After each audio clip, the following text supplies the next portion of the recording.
Academy. Hi friends, welcome to Harish academy. ఈరోజు వార్తలు నిలిచిన జాతీయ అంతర్జాతీయ రాష్ట్రీయ అంశాల గురించి, వార్తలు నిలిచిన వ్యక్తులు, అవార్డులు, పుస్తకాలు, మరి క్రీడా సంబంధిత సమాచారం ఒక్కొక్క అంశాన్ని వివరంగా తెలుసుకుందాం.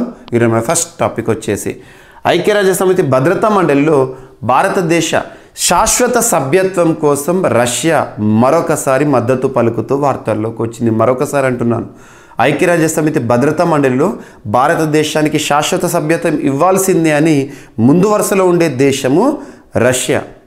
సో గతంలో మనం అబ్జర్వ్ చేస్తే బ్రెజిల్ డిసెంబర్ 1వ తేదీ నుండి G20 కూటమికి అధ్యక్ష బాధ్యతలను స్వీకరించిన G20 కూటమికి అధ్యక్ష బాధ్యతలను స్వీకరించిన బ్రెజిల్ దేశ ప్రస్తుత అధ్యక్షుడు లూలా డా సిల్వా గారు కూడా ఇదే స్టేట్మెంట్ చెప్పారు.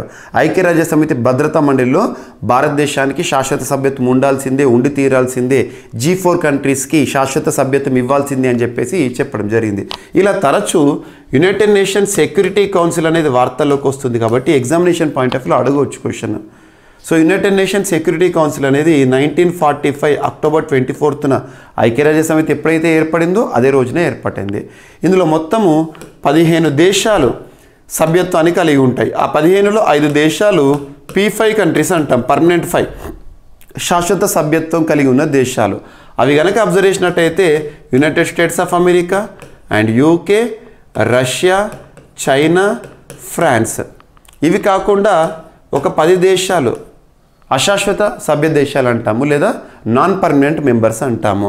ఆ 10 దేశాలు ప్రతి 2 ఏళ్ల కాల పరిమితికి 2 years టెన్యూర్తో ఎన్నిక కావడం జరుగుతుంది. భారతదేశం ఇప్పటి వరకు 8 సార్లు ఎన్నిక కావడం జరిగింది నాన్ పర్మనెంట్ మెంబర్గా భద్రతా మండలిలో. చివరిసారి 2021, 2022 కాలానికి గాను భారతదేశం ఇలా నాన్ పర్మనెంట్ మెంబర్గా సభ్యత్వాన్ని పూర్తి చేసుకుంది. ఆ సమయంలో భారత్ 3 ఇంపార్టెంట్ కమిటీలకి కూడా హెడ్గా వహించిందని చెప్పేసి గతంలో మనం డిస్కస్ చేసాం. కౌంటర్ టెర్రరిజం కమిటీ అని, తాలిబాన్ శాంక్షన్స్ కమిటీ అని, లిబియా శాంక్షన్స్ కమిటీ అని చెప్పేసి ఇవి గుర్తుంచుకోండి. సో ఇప్పుడు భారతదేశానికి శాశ్వత సభ్యత్వ దేశ హోదా ఇవ్వాలి భద్రతా మండలి అని రష్యా మరొకసారి మద్దతుని ప్రకటిస్తూ వార్తల్లోకి వచ్చింది. చూడండి, రష్యా రాయబారి పునరుద్ఘాటన. ఐక్యరాజ్య సమితి భద్రతా మండలిలో భారత్కి శాశ్వత సభ్యత్వం కల్పించాలన్న డిమాండ్కు రష్యా మరొకసారి బలపరిచింది. ఈ మేరకు ఢిల్లీకి అన్ని అర్హతలు ఉన్నాయని ఓ మీడియా సంస్థకు రష్యా చెప్పడం జరిగింది. గుర్తుంచుకోండి, భద్రతా మండలి చాలా ఇంపార్టెంట్. అండ్ అభ్యర్థులు గుర్తుంచుకోండి, UNSCలు 2 ఉంటాయి. ఒకటి యునైటెడ్ నేషన్స్ సెక్యూరిటీ కౌన్సిల్, ఇప్పుడు మనం డిస్కస్ చేసాము. ఇంకొకటి యునైటెడ్ నేషన్స్ స్టాటిస్టికల్ కమిషన్, గణాంక విభాగం. భారతదేశం 4 ఏళ్ల కాల పరిమితితో 2024 సంవత్సరం జనవరి 1వ తేదీ నుండి యునైటెడ్ నేషన్స్ స్టాటిస్టికల్ కమిషన్లో మెంబర్షిప్ని ప్రారంభించింది. గుర్తుంచుకోండి, 20 ఏళ్ళ తర్వాత. సో ఇవన్నీ లింక్ చేస్తూ చదవండి.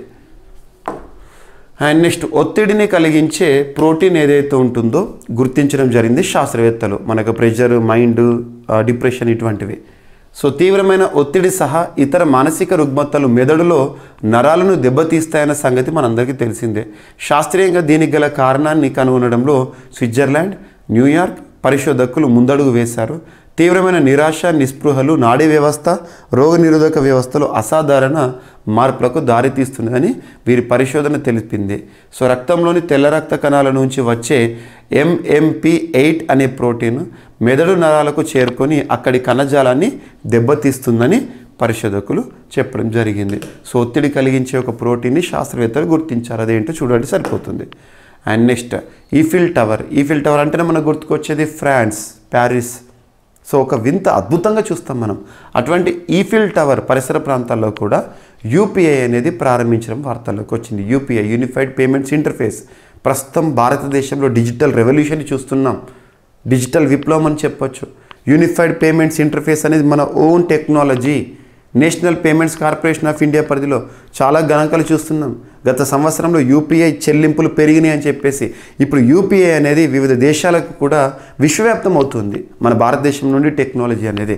అలా రీసెంట్గా ఈఫిల్ టవర్ వద్ద UPIతో చెల్లింపులు అనే అంశం వార్తల్లోకి వచ్చింది. అంతెందుకు, 2024 సంవత్సరం జనవరి 26వ తేదీన గణతంత్ర దినోత్సవ వేడుకలను ఉద్దేశించి ముఖ్య అతిథిగా ఫ్రాన్స్ అధ్యక్షుడు ఎమాన్యుయల్ మెక్రాన్ గారు భారతదేశాన్ని పర్యటించారు. ఈ సందర్భంగా మనము తను కూడా భారతదేశంలో తను విహరించిన ప్రదేశాలు ఏవైతుంటే అక్కడ తను యూపీఐతో చెల్లింపులు చేయడం, నరేంద్ర మోదీ గారు ఈ యూపీఐ యొక్క గొప్పతనాన్ని తనకి ఎక్స్ప్లెయిన్ చేయడం, ఇవన్నీ చూసాము. సో ఇవన్నీ చూడండి. భారత్ ఫ్రాన్స్ రిలేషన్స్ పైన రానున్న పోటీ పరీక్షల క్వశ్చన్స్ రావచ్చు, గుర్తుంచుకోండి. క్లాసెస్ ఇంటర్నేషనలైజ్ అని చెప్పేసి ఫ్రాన్స్లో ఉన్న భారతీయులకు ఫ్రెంచ్ భాషను నేర్పే ఒక రీసెంట్ ఇనిషియేటివ్, ఇటువంటి గుర్తుంచుకోండి. సో భారత 75వ గణతంత్ర దినోత్సవ వేడుకల సందర్భంగా ఫ్రాన్స్లోని రాయబార కార్యాలయం ప్యారిస్లో మొదలవనున్న భారత యూపీఐ సేవల గురించి ప్రకటన చేసింది. భారతదేశ ఏకీకృత చెల్లింపుల వ్యవస్థ అయిన national payments corporation of India ఇప్పుడు ఫ్రాన్స్లో కూడా అందుబాటులోకి వచ్చింది. అండ్ ఒక ఫెస్టివల్ మొట్టమొదటిసారి వార్తల్లోకి వచ్చింది. సూపర్లేటివ్ టాపిక్ అండ్ ఫెస్టివల్స్ నుండి క్వశ్చన్స్ వస్తాయి. మంగళూరులో భారతదేశంలోనే మొట్టమొదటి బీచ్ సైడ్ స్టార్టప్ ఫెస్టివల్ అనేది వార్తల్లోకి వచ్చింది. బీచ్ సైడ్ స్టార్టప్ ఫెస్ట్ ఫిబ్రవరి మంత్ 16th నుండి 18th వరకు జరగబోతోంది షెడ్యూల్. సో భారతదేశంలోనే మొట్టమొదటి బీచ్ సైడ్ స్టార్టప్ ఫెస్ట్ ఫిబ్రవరి 16వ తేదీ నుండి 18 వరకు మంగళూరులో జరగనుంది. స్టార్టప్ ఎకోసిస్టమ్ను పటిష్టం చేయడం, నూతన వెంచర్లను ప్రోత్సహించడంపై దృష్టి సారించిన ఈ కార్యక్రమం మంగళూరులో అభివృద్ధి చెందుతున్న స్టార్టప్ ఎకోసిస్టమ్కి ఉత్ప్రేరకంగా నిలవనుందంట. స్పెయిన్లో జరిగిన సౌత్ సమ్మిట్ను దృష్టిలో ఉంచుకొని అక్కడ సాధించిన విజయాన్ని పునరావృతం చేయాలని మంగళూరు ఫెస్ట్ నిర్వాహకులు చెప్తున్నారు, గుర్తుంచుకోండి. స్టార్టప్ ఫెస్ట్ అంకుర సంస్థలు ప్రస్తుతం ప్రపంచాన్ని నడిపిస్తున్న స్టార్టప్స్. అండ్ కొత్త రకమైన జీవులు వార్తల్లోకి వచ్చినప్పుడు వాటి యొక్క సైంటిఫిక్ నేమ్ గుర్తుంచుకోండి, అవి ఎక్కడ బయటపడ్డాయో గుర్తుంచుకోండి, ఎక్కడ కనబడ్డాయో గుర్తుంచుకోండి. వీలైతే ఏమైనా ప్రత్యేకతలు ఉంటే ప్రత్యేకతలు చూడండి. సో ఇటీవల చాలా వరకు మనం కొత్త వృక్ష జాతుల గురించి, జంతు జాతుల గురించి చూస్తున్నాం. సో ఇక్కడ చూడండి, అరుదైన డస్టెడ్ అపోలో సీతాకోక చిలుక ఆచూకీ లభ్యం. డస్టెడ్ అపోలో పర్నాసియస్ స్టెనోసెమస్ దీని యొక్క సైంటిఫిక్ నేమ్ ఇంపార్టెంట్. ఇటీవల వార్తల్లోకి వచ్చిన పర్నాసియస్ స్టెనోసెమస్ అనేది ఏంటి? వార్తల నుంచి కొత్త రకమైన చేపన, వృక్షమా, లేదా స్నేక, లిజర్డా ఇలా అడుగుతారు. సో సీతాకోక చిలుక అనే అరుదైన ఎత్తైన ప్రాంతాల్లో నివసించే ఒక సీతాకోక చిలుకను హిమాచల్ ప్రదేశ్ చంబాలలో గల మణిమహేష్ సరస్సులో ఇటీవల శాస్త్రవేత్తలు కనుగొనడం జరిగింది. ఈ జాతి 1890 సంవత్సరంలో మొదటిసారి కనుగొనడం జరిగింది. చాలా ఏళ్ళ తర్వాత మరొకసారి చూడడం జరుగుతుంది, గుర్తుంచుకోండి. పర్నాసియస్ స్టెనోసెమస్. అండ్ భారత్ రంగ్ మహోత్సవ్ అనే అంశం ఒకటి వార్తల్లోకి వచ్చింది. భారతదేశంలోని అగ్రగామి నాటక ఉత్సవమైన ప్రతిష్టాత్మక ప్రెస్టీజియస్ భారత్ రంగ్ మహోత్సవ్ గుజరాత్లోని కచ్ జిల్లాలో ప్రారంభమైంది. భారత్ రంగ్ మహోత్సవ్ అనగానే గుజరాత్, కచ్ గుర్తుంచుకోండి. ఇక గుజరాత్ విషయానికి వస్తే సంస్కృతిని ప్రతిబింబించే అద్భుతాలు రీసెంట్గా చాలా వార్తల్లోకి వచ్చినాయి. గర్బా డ్యాన్స్ కానివ్వండి, ఇటువంటి అంశాలు. ఓకేనా. బరోడా మహారాజా సాయాజీరావు యూనివర్సిటీకి చెందిన డాక్టర్ చవాన్ ప్రమోద్ ఆర్ దర్శకత్వం వహించిన భవభూతి విరచిత ఉత్తర రామచరితం నాటక ప్రదర్శనతో ఈ మహోత్సవం ప్రారంభమైంది. భారత్ రంగ్ మహోత్సవ్ ప్రారంభమై 25 సంవత్సరాలు ఇప్పటికీ పూర్తయిందంట. భారత్ రంగ్ మహోత్సవ్ గుర్తుంచుకోండి.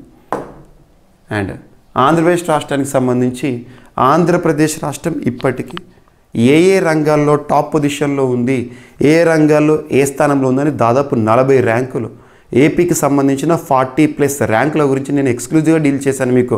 సో జీవీకే స్టడీ సర్కిల్ యాప్లో మీకు ఏపీ ఇయర్ రౌండప్ అందుబాటులో ఉంది, చూడండి.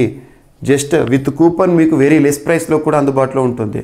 సో అందులో ఆంధ్రప్రదేశ్ రాష్ట్రానికి సంబంధించి 2023 ఇయర్ రౌండప్ వీడియోస్ అండ్ వాటికి సంబంధించిన PDFs and at the same time స్కీమ్స్లో వచ్చిన అప్డేట్స్, గవర్నమెంట్ అఫీషియల్ అనౌన్స్మెంట్స్ ఇవన్నీ కూడా మీకు జస్ట్ 149 రూపీస్కి అందుబాటులో ఉంది. అండ్ సర్ప్రైజ్ కూపన్ కూడా మీకు అందుబాటులోకి తీసుకురావడం జరిగింది. విదిన్ 100 రూపీస్ లోపలనే ఈ కోర్స్ మొత్తం అందుబాటులో ఉంటుంది. అండ్ ఇవి కాకుండా CA 360 కోర్స్ సబ్స్క్రైబర్స్ కూడా అవకాశం అనేది ఇవ్వడం జరిగింది. ఈ ఏపీ ఇయర్ రౌండప్ని CA 360 కోర్స్లో మీకు ఆల్రెడీ ఇవ్వడం జరిగింది. సో చూడండి. సో అన్ని కోర్సుల పైన మన జీవీకే స్టడీ సర్కిల్ యాప్లో భారీ ఆఫర్ అనేది అనౌన్స్ చేయడం జరిగింది, యూటిలైజ్ చేసుకోండి. ఓకేనా. ఆరోగ్య సూచీల్లో ఆంధ్రప్రదేశ్ రాష్ట్రం ఫస్ట్ ర్యాంక్. సో ఎందులోనంటే జాతీయ స్థాయి ర్యాంకు రక్తహీనత నివారణలో మొదటి స్థానంలో ఉందంట, మొదటి అవార్డు. అండ్ న్యూట్రిషన్ రీహాబిలిటేషన్ సెంటర్ల నిర్వహణ వాటి విషయంలో సెకండ్ పొజిషన్ అంట, సెకండ్ ర్యాంక్ అంట. పౌరుల డిజిటల్ హెల్త్ అత్యధిక రికార్డులు అనుసంధానం చేయడంలో మొదటి స్థానం. హెల్త్ అండ్ వెల్నెస్ సెంటర్ల నిర్వహణకి మొదటి స్థానం. ముస్కాన్ దేశంలో అత్యధికంగా 42 ఆసుపత్రుల్లో తొలి స్థానం. అండ్ ఎన్క్వాష్ దేశంలోనే అత్యధికంగా 640 ఆసుపత్రులకు ఎన్క్వాష్ గుర్తింపుతో మొదటి స్థానం. సో రక్తహీనత నివారణ చర్యల్లో భారతదేశం మొదటి స్థానం. భారతదేశంలో ఆంధ్రప్రదేశ్ రాష్ట్రానికి సంబంధించి ఆరోగ్య రంగంలో ఏ స్థానంలో ఉంది అని చెప్పేసి ఏం లేదు. ఇప్పుడు గవర్నమెంట్ యొక్క పనితీరుని ఇక్కడ ప్రదర్శించే ఒక ఆర్టికల్ని రీసెంట్గా పేపర్లో ఇవ్వడం జరిగింది, గుర్తుంచుకోండి. అండ్ మనందరికీ తెలుసు 13th men's one day world cup భారత ఆతిథ్యంలో 2023 సంవత్సరం నవంబర్ 19th ఫైనల్ ముగిసింది. మన ప్రపంచంలోనే అతిపెద్ద క్రికెట్ స్టేడియం అయిన నరేంద్ర మోదీ క్రికెట్ స్టేడియం గుజరాత్లో జరిగింది. India versus Australia final match. So అప్పటి వరకు అన్బీటెన్గా ఉన్న టీమిండియా ఫైనల్లో ఆస్ట్రేలియా పైన చేతులు ఎత్తేసారు, అది చూసాము. అది సీనియర్స్ క్రికెట్కి సంబంధించి. ఇప్పుడు అండర్-19 క్రికెట్ అనేది ప్రారంభమైంది అని చెప్పేసి ప్రారంభోత్సవం సందర్భంగా మీకు చెప్పాను. సో నిన్నటి రోజున ఫైనల్ మ్యాచ్ ముగిసింది, ఫిబ్రవరి 11th రోజున. ఫైనల్లో కూడా ఈసారి హోస్ట్ ఎవరంటే సౌత్ ఆఫ్రికా. ఆతిథ్యం ఇచ్చే దేశం గుర్తుంచుకోండి, south Africa. Final match India versus Australia under-19 world cup, గుర్తుంచుకోండి. సో ఇందులో భారత్ ఫైనల్లో ఆస్ట్రేలియా పైన ఓడిపోవడం జరిగింది. సో అండర్-19 ప్రపంచ కప్ టోర్నీ సెమీస్కు అద్భుత ప్రదర్శనతో అదరగొట్టి వచ్చిన భారత్ ఫైనల్లో చేతులు ఎత్తేసింది. తొలుత 7 వికెట్ల నష్టానికి ఆసీస్ 253 పరుగులు చేసింది. లక్ష్య ఛేదనలో టీమిండియా 174 పరుగులకి ఆల్అవుట్ అయింది, గుర్తుంచుకోండి. ఓకేనా, ఇదొకటి మనకి ఇంపార్టెంట్. నెక్స్ట్ వార్తలు నిలిచిన వ్యక్తులను కనుక పరిశీలిస్తే పీటీ ఉషా గారు జీవితకాల సాఫల్య పురస్కారాన్ని పొందడం జరిగింది, లైఫ్ టైమ్ అచీవ్మెంట్. చూడండి, లెజెండరీ స్ప్రింటర్, భారత ఒలింపిక్ సంఘం మొట్టమొదటి మహిళా అధ్యక్షురాలైన పీటీ ఉషా గారిని sports journalist federation of India మరియు ఢిల్లీ స్పోర్ట్స్ జర్నలిస్ట్ అసోసియేషన్ ప్రతిష్టాత్మక లైఫ్ టైమ్ అచీవ్మెంట్ పురస్కారాన్ని ఇవ్వడం జరిగింది. ఆమె భారత్ తరపున 103 అంతర్జాతీయ పథకాలు సాధించి ప్రపంచ వేదికపై తన సత్తాను చాటింది. ఏషియన్ గేమ్స్లో 4 బంగారు పథకాలు, 7 రజత పథకాలతో పాటు ఒలింపిక్స్లో 3 ఎడిషన్లలో తను పాల్గొన్నది. సో పీటీ ఉషా, పిలవుల కాండి తెక్కవెరంబుల్ ఉషా. అండ్ ప్రముఖ గాయకుడు, రాజస్థానీ గాయకుడు, దేశవ్యాప్తంగా గుర్తింపు పొందిన వ్యక్తి. అండ్ 2024 సంవత్సరానికి గాను పద్మశ్రీ పురస్కార గ్రహీతల్లో అనౌన్స్ చేయబడ్డ ఒక వ్యక్తి మరణిస్తూ వార్తల్లోకి వచ్చారు. పురస్కారం అనౌన్స్ చేశాక పురస్కారం స్వీకరించే లోపే చనిపోయారు పద్మశ్రీ పురస్కార గ్రహీత. తన పేరు పండిట్ లక్ష్మణ్ భట్ తైలాంగ్. ఇటీవల మరణించారు. ఏ రంగంలో తనకంటూ ప్రత్యేక గుర్తింపు అంటే సంగీత ప్రపంచం, గుర్తుంచుకోండి, కళల రంగము. సో రాజస్థాన్ రాష్ట్రంలో తుది శ్వాస విడవడం జరిగింది క్యాన్సర్ కారణంగా, వృద్ధాప్య సమస్యల కారణంగా. సో ఇవి ఫ్రెండ్స్ ఈరోజు వార్తలు ఇచ్చిన అంశాలు. ఒకసారి ర్యాపిడ్గా చూస్తే, భద్రతా మండలిలో భారతదేశానికి శాశ్వత సభ్యత్వం ఇవ్వడానికి మద్దతు పలుకుతూ రష్యా మరొకసారి ప్రకటించడం జరిగింది. ఒత్తిడి కలిగించే ఒక ప్రోటీన్ని శాస్త్రవేత్తలు గుర్తించారు. అండ్ ఈఫిల్ టవర్ వద్ద భారత యూపీఐ చెల్లింపులు అనేవి వార్తల్లోకి వచ్చినాయి. మంగళూరులో భారతదేశంలోని మొట్టమొదటి బీచ్ సైడ్ స్టార్టప్ ఫెస్ట్ అనేది వార్తల్లోకి వచ్చింది. అరుదైన డస్టెడ్ అపోలో సీతాకోక చిలుక ఆచూకీ లభ్యం.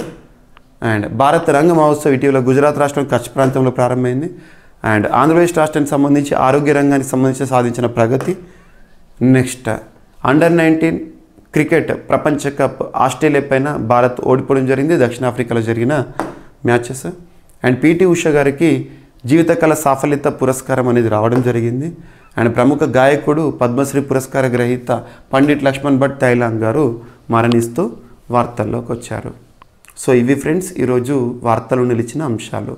మిస్లేని అంశాలు ఏమైనా మిగిలిపోతే రేపటి క్లాస్తో జోడించి మరొకసారి నేర్చుకుందాం. రేపు కలుద్దాం. Thank you.